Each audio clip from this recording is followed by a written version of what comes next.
Hello friends, வணக்கம். என்ன எல்லாம் சண்டே எபிசோட் பார்த்தீங்களா?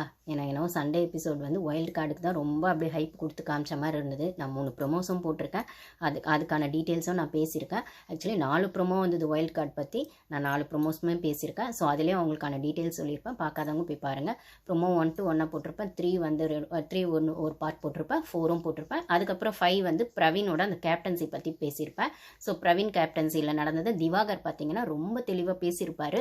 ஆக்சுவலாக வந்து கரெக்டாக பாயிண்ட் வந்து நம்மளுக்கு தெரியாத பாயிண்ட்ஸ் கூட எடுத்து வச்சுருப்பார். எபிசோடில் வராதுலாம் அந்த முறைச்ச விஷயங்கள் வந்து அது வந்து வியானா சொல்லியேன்னு வந்து விஜேஸ் கேட்கும்போது அப்புறம் வியானா எழுந்து சொல்லுவாங்க, ஆமாம் சார் அவர் பார்க்குற பார்வையாக அப்படி தான் இருந்தது, ஒரு மாதிரி கில் பண்ணுற மாதிரி.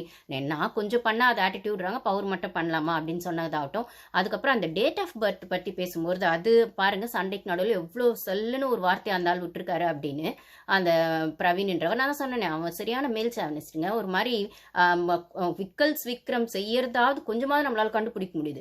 இவன் செய்யறது சுத்தமாக கண்டுபிடிக்க முடியல. இவன் சரியான டாக்ஸிக். இதுவுமே வந்து ஒரு இடத்துல யாரும் சொல்லியிருப்பாங்க, அரோராவோ வியானாவோ கூட சொல்லியிருப்பாங்க. ஏன்னா அவரோட ஸ்டோரியிலே தெரியுது, அவங்க ஒய்ஃப் அவ்வளோ லவ் பண்ணுறாங்க செய்கிறாங்கன்னு, அப்புறம் அவங்க ஒய்ஃப் அவ்வளோ கஷ்டப்படுத்திருக்காருனமோ அது ஒரு டாக்ஸிக் தான் அப்படின்னும் போது, அப்போ வெளியில் இருக்கிற பொண்ணுங்களே அவர் அப்படிதான் ட்ரீட் பண்ணுறாரு. தனக்கு கீழே தான் அவங்க இருக்கணும், என்னதான் இருந்தாலும் அவங்க பொண்ணுங்க, நாங்கள் வந்து ஆம்பளைங்க அப்படிங்கிற இடத்துல தான் அவர் மீன் பண்ணுறாருன்னும் போது, பார்வை அவர் ட்ரீட் பண்ண விதமோ வியானாவை முறைச்சதோ இல்லைன்னா ஒரு பவர்னு வந்தப்புறம் நான் எங்கள் கெத்த காட்டுவேன், நீங்களாம் எனக்கு கீழே அவங்க நினைக்கிறதுன்னு ஒன்று இருக்குல்ல, அது அந்த வீட்டில் ஆட்டோமேட்டிக்காக நடக்கும்னா அது இவர் கொஞ்சம் ஜாஸ்தியாகவே பண்ணாரு அப்படின்னு சொல்கிற இடத்துல அந்த ஒரு வாய்ஸ் சண்டை வருது. யார் பெரியவங்க சின்னவங்கன்னு பேசுறது வந்து திவாகருக்கும் பிரவீன்கும்னா டேட் ஆஃப் பர்த் சொல்லும்போது இந்த 80 90 அப்போ நீ பெரியவனா நான் பெரியவனான்னு வரும்போது டக்குன்னு என் ஒய்ஃப் பற்றி ஏன் பேசுகிறேன், என் வீட்டில் பற்றி ஏன் பேசுகிறேன்னு வந்தது சம்மந்தமே எல்லாமே அங்கே வருது. ஒருவேளை திவாகர் சொன்ன மாதிரி அங்கே வியானா இல்லைன்னா இவர் பேசினது பேசாதெல்லாம் சேர்த்து ஒரு மாதிரி அவர் மேலே தப்பாக ப்ரொஜெக்ட் பண்ணியிருப்பாங்க தானே. அப்போ ஒருத்தர் சொன்னால் அந்த குரூப்பே ஃபுல்லாக வந்துடும் அப்படின்னு ஏற்கனவே திவாகர் எப்போன்னு காத்துட்டு இருக்காங்க, திவாகர் மேலே அடிக்கிறதுக்கோ இல்லைன்னா பார்வதி மேலே அடிக்கிறதுக்கோ அப்படின்னு சொல்கிற இடத்துல அப்போ வந்து ஒரு விஷயத்தை இல்லாத விஷயத்தை நீங்கள் டக்குன்னு அப்படி போட்டு விடுறீங்க அப்படின்னு சொல்கிற இடத்துல அது எவ்வளோ பெரிய டாக்ஸிக்கான விஷயம். அப்போ அந்த வியானா மட்டும் அங்கே இல்லை, ஒருவேளை சுபிக்ஷா இருந்தால் கூட வாய் திறந்து இருக்காது. மற்றபடி ரம்யா இருந்தாலும் எனக்கு தெரியாது பண்ண கவனிக்கலாம்னு சொல்லியிருக்கோம், இல்லை இவங்க சைடுக்கு பேசியிருக்கோம் போது அந்த வியானா பொண்ணு கொஞ்சம் ஸ்ட்ரெயிட்டாக பேசிடுது. நான் சொல்கிறேன், அந்த பொண்ணு கன்னிங் கிடையாது, ஷார்ப்பு. அப்படி இருக்கிற பட்சத்தில் பாயிண்டாக சொல்லுதுன்றதுனால அன்னைக்கு அவர் தப்பிச்சாரு. இல்லைன்னா அவரோட கேமை எப்படி மாற்றிருப்பாங்க திவாகர் கேம். அதுக்கு நான் திவாகர் ஒழுங்கெல்லாம் சொல்ல, நீங்களும் ஒழுங்கில்லை அப்படிங்கிறத தான் சொல்கிறேன். மார்க்கிங்குமே அந்தால் பண்ணதும் உண்மை தானே பிரவீனோ அப்படின்னு சொல்கிற இடத்துல இந்த டாக்ஸிக்னு வரும்போது இந்த ஒரு கும்பல் இருக்க தான் செய்யுது. அந்த கனி குரூப்பிசம் உடஞ்சுதான்னு கேட்டால் உடையெல்லாம் இல்லை, இப்போ உடஞ்ச மாதிரி சைலண்ட்டாக இருக்காங்க. ஆனால் உள்ளுக்கு திருப்பி அந்த விஷயங்கள் இருக்க தான் செய்யுது அப்படின்னு சொல்லும் போது வீக்கெண்டில் திவாகர் ரொம்ப தெளிவாக அந்த பாயிண்ட் எடுத்து வச்ச விதமும் பிரவீன் வந்து அந்த ஸ்டாண்டர்டிஸ் அட்டென்ஷன் அதெல்லாம் அது ஆல்ரெடி பாரு சொன்ன மாதிரி தான். அப்புறம் அந்த சாரி சொன்னார் எழுந்து உடனே, அந்த சாரி கேம் எங்கிட்ட வேணான்னு பாரு சொன்னதை தானே விஜயசும் சொன்னார். அப்போ இப்போ சொல்கிற சாரியை ஏன் நீங்கள் எபிசோடில் சொல்லணும்னு கேட்டதெல்லாம் சரியான ஸ்லிப்பர் ஷாட் தான். கனி தானே பண்ணாங்க, நிறைய விஷயங்கள் பண்ணிட்டு வியானா கிட்ட அது மாதிரி விஷயங்கள் பண்ணிட்டு சாரி. ஸோ உங்களுக்கு ஹோஸ்ட் கிட்ட சாரி சொல்கிறத நீங்கள் ஜனங்க கிட்ட சொல்கிற மாதிரி நல்ல விதமாக காமிச்சிக்கிறீங்க. அதே உள்ளே வந்து அவங்க கண்டஸ்டன்ட் கிட்ட சொல்லணும்னா உங்களுக்கு ஈகோ இருக்குது, ஆனால் பார்வை மட்டும் திருப்பி சொல்ல வைப்பீங்க.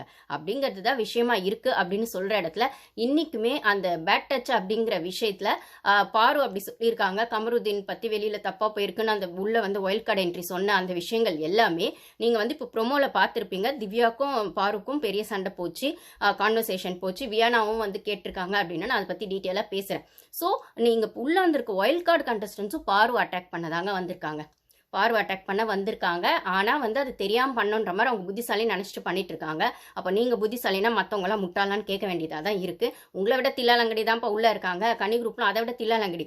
அந்த தில்லாலங்கடிக்கு பதில் கொடுக்கணும்னா பாரு கத்தி தான் பேசணும். பாரு கத்தி பேசுறது தப்புன்னு சொல்கிற இடத்துல அப்போ இன்னைக்கு திவ்யாவும் கத்தி தானே பேசுனாங்க. அந்த ப்ரொமோலாம் பார்த்துருப்பீங்கல்ல, நான் பேசுகிறேன் அதை பற்றி. அப்போது ஒருத்தங்க டென்ஷன் ஆகும்போது இல்லை சுற்றி நாலா பக்கமும் கேள்வி வரும்போது ப்ரெஷர் வரும்போது அந்த ஒரு எமோஷனலே இல்லை நம்ம என்ன பண்ணுறோன்னு தெரியாமே பண்ணுற அந்த வாய்ஸ் ரைஸ் ஆகிறதோ தப்புன்னா தனக்குன்னு வந்தால் தானே தெரியும் தலைவலி வயிற்று வலின்ற அதே சேம் கதை தான். ஆனால் பார்வை சுத்தமாக இப்போ வந்திருக்க திவ்யா பேசவே விடுறதில்லை அப்படின்னு ஒரு இடத்துல இருந்தால் அது பாரு ஹேட்டர்ஸ்க்கெல்லாம் ஒரு நல்லதாக இருக்கலாம். அப்போ அவங்கள பேச விடாமல் நீங்கள் மட்டும் வாய்ஸ் ரைஸ் பண்ணி பேசி அவங்கள டாமினேட் பண்ணுறீங்கன்னா அப்போ நீங்களும் ஆட்டிடியூட் தானே.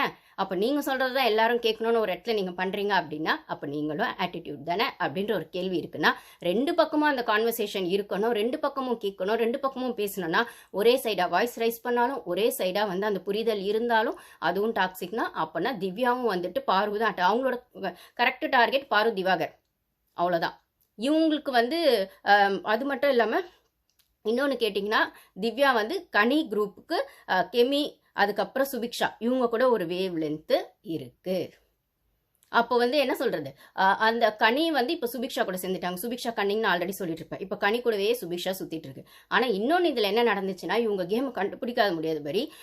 இவங்க என்ன சொன்னாங்க, அந்த இது சொல்றாங்கல்ல, இந்த வீட்ல யூஸ்லெஸ்ஸா இருக்க 4 பேர் செலக்ட் பண்ணணுன்ற இடத்துல வருதுல்ல, இதோ குமால் அடிச்சிட்டு இருக்கு அந்த கனி குரூப். இப்போ வந்து சுபிக்ஷா செஞ்சுட்டாங்க. இப்போ ரம்யா கிச்சன் டிபார்ட்மெண்ட் போயிட்டாங்க. இப்போ இந்த சுபிக்ஷா கனி கூடவே வாழை பிடிச்சிட்டு ஃபர்ஸ்ட் தான் ரம்யா தான் வாழை பிடிச்சிட்டு சுத்தம், கெமி வாழை பிடிச்சிட்டு சுத்தம். இப்போ இந்த சுபிக்ஷா போய் சேர்ந்துருக்கு. யாருன்னு பார்த்தீங்கன்னா கனி, சபரி, எஃப்ஜே, பிரவீன், வினோத், சுபிக்ஷா இது சேர்ந்துருக்கு. இதுக்கு நடுவில் அது எங்கேயாவது உட்காந்துருக்கும் அந்த புருஷன் பொண்டாட்டி கும்பல், அது வந்து சேர்ந்துக்கும். இந்த திவ்யா வந்து கேப்டன் ஆனதுனால அது அப்போதைக்கு அப்போ தேவைப்படும் போது வந்து சேர்ந்துக்கும். ஆனால் பிரஜின் சாண்ட்ரா இந்த குரூப் தான். ஓகேங்களா? அதான் சொல்கிறேனே, சபரி குரூப் தான் பிரஜின் சாண்ட்ரா.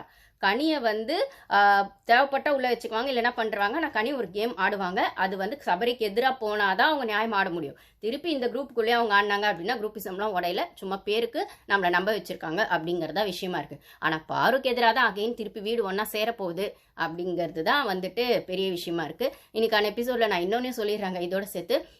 ஆக்சுவலி 2 வீடும் ஒன்றாயிடுச்சு. இனிமேல் சூப்பர் டீலக்ஸ் வீடெலாம் இல்லை, 2 வீடும் ஒன்றாயிடுச்சு. 2 வீடும் காமன் ஆயிடுச்சுன்னும் போது இப்போ டீம் பிரிக்கும் போதே அப்படி தான் பிரித்தாங்க. அப்போ சரி, ஓகே, பேக் டு ஃபார்ம் வரேன் நான். சண்டே இது வந்துட்டு மற்றெல்லாம் அதில் பேசுகிறேன். இப்போ சண்டே எபிசோடில் அந்த யூஸ்லெஸ்ஸாக 4 பேரை சொல்லணும் அப்படின்னு சொன்னாங்க இல்லைங்களா?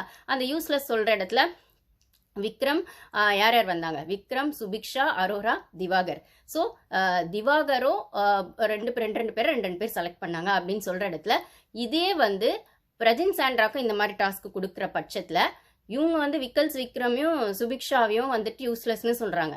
ஆனால் நல்லா ப்ளே பண்ணுற இடத்துல பிரஜினும் சாண்ட்ராவும் இதே சுபிக்ஷாக்கும் விக்ரமுக்கும் கொடுத்துருப்பாங்க. ஸோ இவங்களுக்குள்ளேயே ஒரு கான்ஃப்ளிக்ட் இருக்குது. அப்போது சுபிக்ஷா ஸ்ட்ராட்டஜி பிடிச்சி அவங்க கன்னிங்காக இருக்கிறது பிரஜின் சாண்ட்ராக்கு பிடிச்சிருக்கு.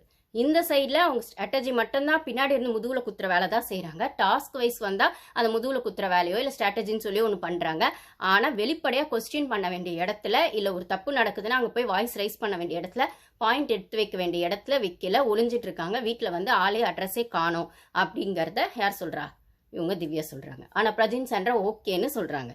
ஸோ இப்போ இவங்களோட மைண்ட் செட் என்னவா இருக்குது அப்படின்னு பார்த்துக்கோங்க. சரி, விக்ரம் வர. விக்ரம் என்ன பண்ணுறாரு அந்த வீட்டில்?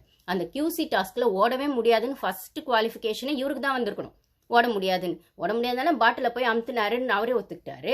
அப்போ ஒரு சில விஷயங்கள் டாஸ்கில் அவரால் பார்ட்டிசிபேஷன் ஃபுல் பொட்டன்ஷியல் போட முடியாதுங்கிறது உண்மை தானே.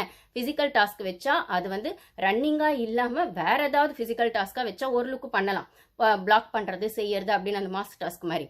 மற்றபடி எல்லார் மாதிரியும் நார்மலாக நான் பாடி ஷேம்லாம் பண்ணலங்க, அகைன் சாரி, பட் ஆனால் அந்த பொட்டன்ஷியல் பற்றி பேசுகிறேன் அப்படின்னு சொல்கிற இடத்துல எதுக்கு நீங்கள் விக்ரமை வச்சிருக்கீங்க உள்ளன்னா நாமினேஷன்லேயே வரலை.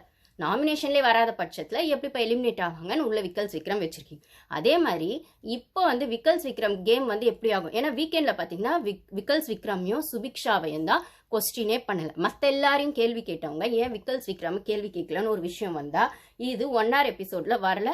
உள்ள விக்ரமுக்கும் திட்டு விழுந்திருக்கு போல, சுபிக்ஷா எது இருக்காங்க போல இருக்கு, அது நம்மளுக்கு பெருசாக வரல. ஆனால் எபிசோடை பொறுத்த வரைக்கும் வியானா கிட்ட ஒரு கேள்வி விஜய்ஸ் கேட்குறாருல, இது ஒரு ஃப்ரெண்டு கேட்டிருந்தாங்க, விக்ரமுக்கும் திட்டு விழுந்திருக்கணும் ஏன் வரல அப்படின்னு. கெமியும் திட்டலைன்னா அவங்க எதாவது முதல்ல பண்ணியிருக்கணும், அது வேற விஷயம். அப்போது சுபிக்ஷாவும் வந்து வாயை திறக்கல, கேட்கல, கெமியும் வந்து பெருசாக எதுவும் பண்ணல. ஆனால் வியானா கிட்ட கேள்வி கேட்டப்போ அந்த அந்த பையன் டாஸ்கில் யார் சரியா பதில் சொல்லன்னு சொன்னோன்னே விக்ரமையும் ரம்யா வந்தா இவங்க வியானா சொல்லியிருக்கணும்.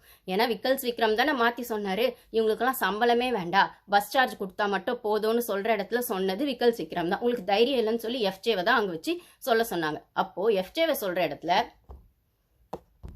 இப்போ கும்பல் சேர்ந்துச்சு, அந்த புது ராஜமாதா கும்பல், அந்த சாண்ட்ரா, அதுக்கப்புறம் பிரஜின், அதுக்கப்புறம் திவ்யா. இதில் வந்து அமித் வந்து எனக்கு அவரை சரியாக இன்னும் கால்குலேட் பண்ண முடியல. ஆனால் இவங்கள மாதிரி ரொம்ப டாக்ஸிக்காக இருப்பாரான்னு தெரில. ஆனால் வைல்டு கார்டு என்ட்ரிலாம் சேர்ந்து பேசும்போது நடுவில் இருக்காரு. பட் ஆனால் இந்த காசிப் பேசுறது அப்படிங்கிறதுல இவங்க 3 பேர் தான் வராங்க. சாண்ட்ரா அதுவும் இன்னொன்று என்னன்னு கேட்டிங்கன்னா, சாண்ட்ரா வந்து கனி அக்கா ஏஜ் போல இருக்குது. ஸோ எல்லாம் சாண்ட்ரா அக்கான்னு இப்போ ரம்யாலாம் பார்த்தீங்கன்னா கனியை கூப்பிட்ற மாதிரி அக்கா அக்கான்னு சாண்ட்ராவையும் கூப்பிடுது. ஸோ நெக்ஸ்ட்டு புது ராஜமாதா இவங்க தானே, இல்லை பழைய ராஜமாதா கூட குரூப் சேர்ந்துருவாங்களான்னு தெரில. இப்போ அதில் சுபிக்ஷாவும் சேர்ந்துட்டாங்க அப்படின்னு சொல்கிற இடத்துல இப்போ அன்னைக்கு வியானா சொல்கிறதும் ரம்யாவையும் விக்ரமையும் ஏன் சொல்லலைன்னும் போது, ரம்யாவும் எனக்கு தெரிஞ்ச நான் சொல்லிட்டேன்ல ஆல்ரெடி ஸ்விம்மிங் ஃபுல்லாக ஒன்றா தான் விளையாடினாங்க செஞ்சாங்க, ஸோ ஃப்ரெண்ட்ஸ்னும் போது அவங்க சொல்லலைன்றது ஒன்று இருக்கலாம். அப்போ விக்ரம் ஏன் சொல்லலைன்னா அண்ணன் பாசத்தில் சொல்லலை.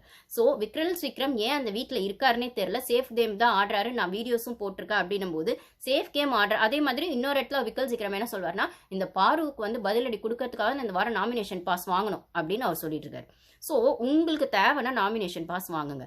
அதை விட்டுட்டு பாருக்கு பண்ணணும் அப்படின்னு நீங்கள் வாங்குறீங்கன்னா அப்போ பாரு மேலே வெஞ்சன்ஸ் தானே இருக்கீங்க. அவளுக்கு ப்ரூஃப் பண்ணணும் உங்கள் கேம் ஆடுறீங்களா, உங்களுக்கு ப்ரூஃப் பண்ணிக்க ஆடுறீங்களா அப்படின்னு ஒரு விஷயம் வந்தால் நீங்கள் ஊருக்கு ப்ரூஃப் பண்ணணும் ஆடுங்க, மக்களுக்கு ப்ரூஃப் பண்ணணும் ஆடுங்க, உங்களுக்கு ப்ரூஃப் பண்ணணும் ஆடுங்க. திருப்பி பாருக்கு ப்ரூஃப் பண்ண உங்களுக்கு ஏன் பாரு பாரு பாருன்னு அந்த விக்கல்ஸ் விக்ரம் மைண்ட்லையும் பாரு தான் இருக்குது. அதே மாதிரி இப்போ இன்னைக்கு கேப்டன்சி டாஸ்க்லையுமே வந்து திவ்யா வின் பண்ணதுக்கப்புறம் இந்த கனி ஒன்று பண்ணுச்சுல வேலை, விக்கல்ஸ் விக்ரம் வந்து இந்த மங்குனி அமைச்சரா வச்சிருந்ததுல அதே மாதிரி தான் இப்போ கேப்டன்சி டாஸ்க் முடிஞ்சதுக்கப்புறம் இந்த திவ்யா கணேஷ் தாங்க வின் பண்ணியிருக்கு.